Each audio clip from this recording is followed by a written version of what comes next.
everyone. My name is Elijah Perry, and it's a pleasure to be giving the last talk at today's session of AGI 2026. The title of my talk is Deconstructing Superintelligence, Identity, Self-Modification, and Difference. In today's talk, I'll be looking at this fundamental question of what happens to the identity of a system once the system can alter everything about itself. I'll be arguing that in such cases, we see a reproduction of certain paradoxes which we know from logic and philosophy. So let's kick off.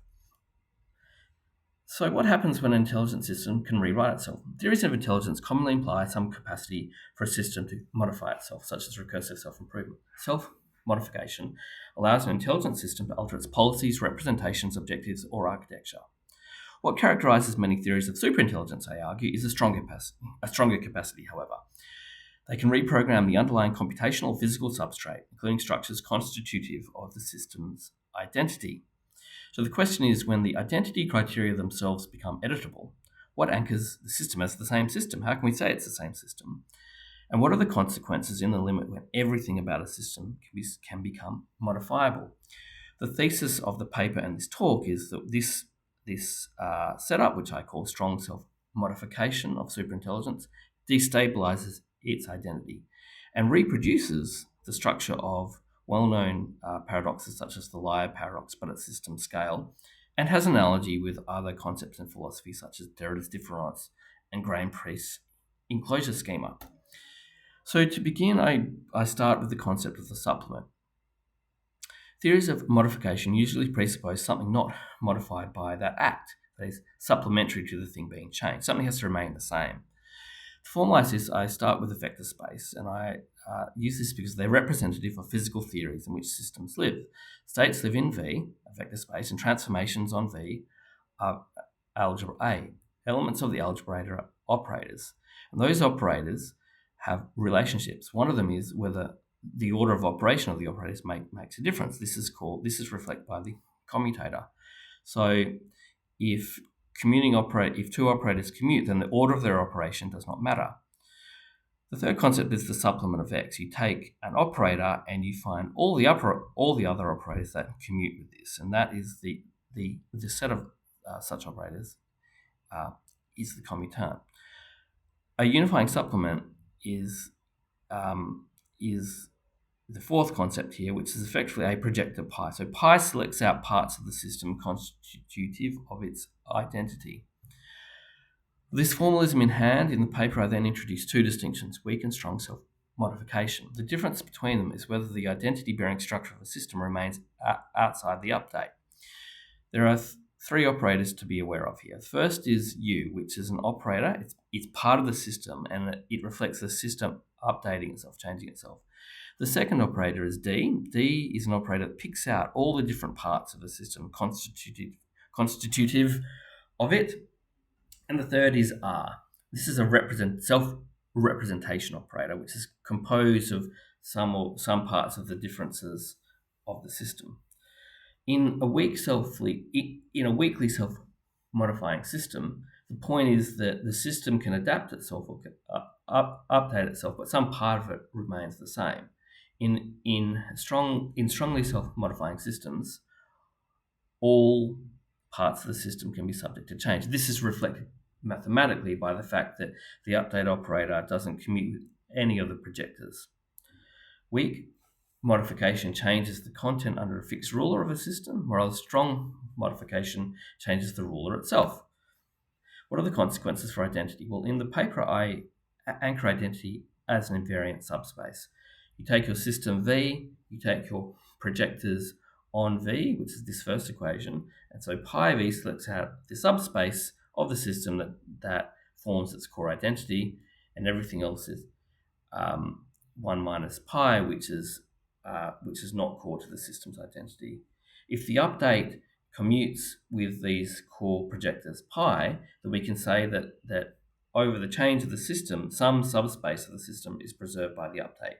So some part of it remains the same. This is what allows us to say that it's the same system over time. But what we see, though, is that this means that some part of the system has to remain outside the purview of the update.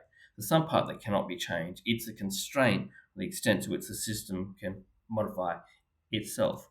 So what happens when we relax that constraint? Well, in the paper, I argue, and I won't go through the mathematics too much here, but fundamentally, when that invariant subspace can itself be subject to modification, then this propagates throughout the whole system to its self-representation. So the sort of core claim here is that if the update does not commute with any of the projectors, then that then feeds through into the difference operator, and that then feeds through into this self-representation. So what this means is twofold. It means that there's a fundamental question as to what it is about the system that remains the same if everything can change, if that's possible, A, and then B, how does the self-representation change if a system can even change the basis upon which it considers itself to be the same system. In the paper, I then draw an analogy with the liar paradox. So in the liar, what I try to do is express the liar paradox in the mathematical formalism that I've described.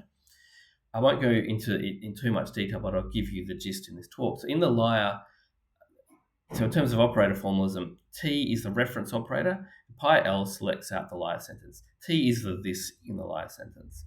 When T and pi L commute, then T preserves exactly the sentence. It refers to this sentence. It designates L. So when this refers to this sentence is false, that is reflected by this commutation of T and pi.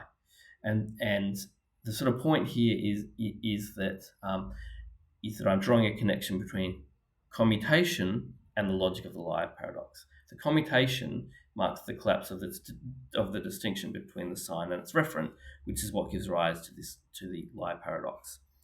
I'll leave it to the paper to go into more detail.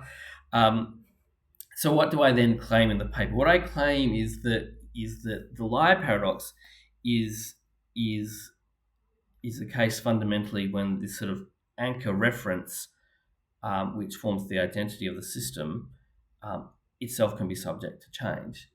I define this in the case of intelligent systems as Class A systems.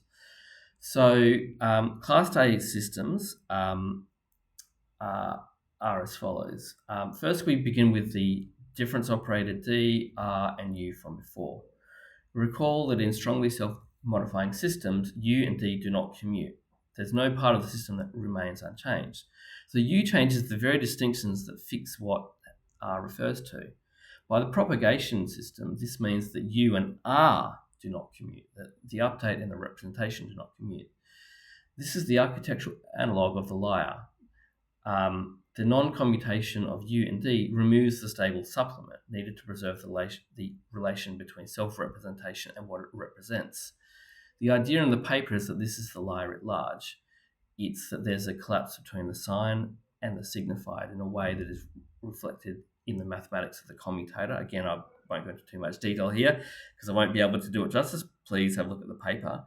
And so what I claim is that there's a similar logic at work when a system fundamentally challenges the distinctions that form the basis of its identity, including the distinction between the sign and the signified, between what is changed and what is not changed in the system.